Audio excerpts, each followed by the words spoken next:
ಮತ್ತೆ ಟೀ ಕುಡೀರಿ ಅಣ್ಣ. ಇದೇ ಮೊದಲೇ ನಮ್ಮ ಏರಿಯಾಕ್ಕೆ ನೀವು ಪಾಯಿಂಟ್ ಮಾಡಕ್ಕೆ ಬರ್ತಿರೋದು ಅಣ್ಣ. 3 ಬೋರ್ ಹಾಕ್ಸಿದ್ದೀನಿ. ಒಂದು 500 ಅಡಿ, ಒಂದು 300 ಅಡಿ, ಒಂದು 700 ಅಡಿ. ಬರೇ ಸಿಮೆಂಟ್ ದುಳ್ಳೆ ಅಣ್ಣ, ಒಂದ್ರಾಗೂ ನೀರಿಲ್ಲ ಅಣ್ಣ. ಈ ಬೋರ್ ಕೊರೆಸಿ ಒಂದು 5 ವರ್ಷ ಆಯ್ತು. ಪರವಾಗಿಲ್ಲ, 1-1.5 ಇಂಚ್ ಬರ್ತೈತೆ ಅಣ್ಣ. ನಮ್ಮ ಜಮೀನು ಬಂದು ಶೆಡ್ ಕಾಣ್ತೈತೆ. ಆ ಶೆಡ್ಡಿಂದ ಏನು ನಾವು ಇಲ್ಲಿಗೆ ನಿಂತಿದ್ದೀವ ಅಲ್ಲಿಗೇನ ನಮ್ಮ ಜಮೀನು ಐತೆ. ಒಂದು 2-2.25 ಎಕರೆ ಬರ್ತೈತೆ. ಇದು ಒಂದೇ ಸತಿ ಕೊಡ್ತಿರೋದು ಸಾಕಾಗ್ತಿಲ್ಲ ನೀರು. ಒಂದು ದಿವಸ ಅಡಿಕೆ ಗಿಡಕ್ಕೆ ನಂಬ್ತಿದ್ದೀನಿ. ಒಂಚೂರು ನೋಡಿ ಪಾಯಿಂಟ್ ಮಾಡಿ, ಒಳ್ಳೆ ಪಾಯಿಂಟ್ ಮಾಡಿಕೊಡು ಕಾಯೆ ಅಣ್ಣ. ಹೋದ ತಿಂಗಳು ಅವ್ನು ಕೆರೆ ಕೆತ್ತನೆ ಬಂದು ಇಲ್ಲೊಂದು ಪಾಯಿಂಟ್ ಕೊಡ್ತಿದ್ದ. ಇದು ಚೆನ್ನಾಗೈತೆ ಅಲ್ಲ, ಒಂದ್ಸರಿ ಚೆಕ್ ಮಾಡುವ ಅಣ್ಣ. ನಮ್ಮ ಏರಿಯಾದಾಗ ಏನಿದ್ರು 500 ಅಡಿ ಒಳಗೇನೆ, ಅದ್ರ ಮ್ಯಾಗ ನೀರು ಸಿಗಲ್ಲ ನಮ್ಮದು.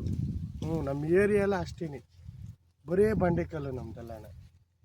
ಅಣ್ಣ ಈ ಸೋಲಾಗ ಯಾವ ಬೋರ್ ಇಲ್ಲ. ಈ ಕಡೆ ನಮ್ಮ ಸಿಕ್ಕಾಪುರದು ಇಲ್ಲೂ ಯಾವ ಇಲ್ಲಪ್ಪ ಅಣ್ಣ. 5 ಅಲ್ಲ 10 ಇಸ್ಕ ಆದ್ರೆ ನನಗೆ 2 ಇಂಚ್ ನೀರು ಮಾಡಿಕೊಟ್ಟ. ಮತ್ತೆ ಇದೇನಣ್ಣ ಇದು, ನಿಂದು ಎದಾಳ್ತೈತೆ ನಂದು ಎದಾಳಲ್ಲ ಅಣ್ಣ. ಬೋರ್ ಕ್ವಾಡ್ಸಿ ಸಾಕಾಗೋಯ್ತು ನನಗಂತೂ. ಅದು 7 ಲಕ್ಷ ದುಡ್ಡು ಕಳ್ಕೊಂಡಿದ್ದು ದೇವ್ರಿಗೆ ಗೊತ್ತು. ಇದೇ ಲಾಸ್ಟ್ ಬೋರ್, ಸಾಕಾಗೈತೆ, ಕೈ ಬಿಟ್ಬಿಡ್ತೀನಿ. ಬುದ್ಧಪ್ಪಿನ ಊರ್ನಳ್ಳಿ ಬುದ್ಧಪ್ಪಿಗೆ ನಾಳೆಗೆ ಶುಕ್ರವಾರಪ್ಪ. ನಾಡಿದ್ದು ಶನಿವಾರ.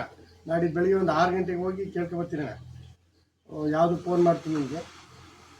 ಬಲ್ಗಡಿ ಕೊಟ್ಟು ಅಂದರೆ ನಿನ್ಗೆ ಹೇಳ್ತೀನಿ, ನೀನೇ ಗಾಡಿ ಕಳಿಸಿ ಅಂತೀನಿ. ನೀನು ಬಾ ಪಾಯಿಂಟ್ ತೆಗಿ. ನೀನು ಆಮೇಲೆ ಅಲ್ಲೇ ಇದ್ಬಿಟ್ಟು ಮಂತಗಿ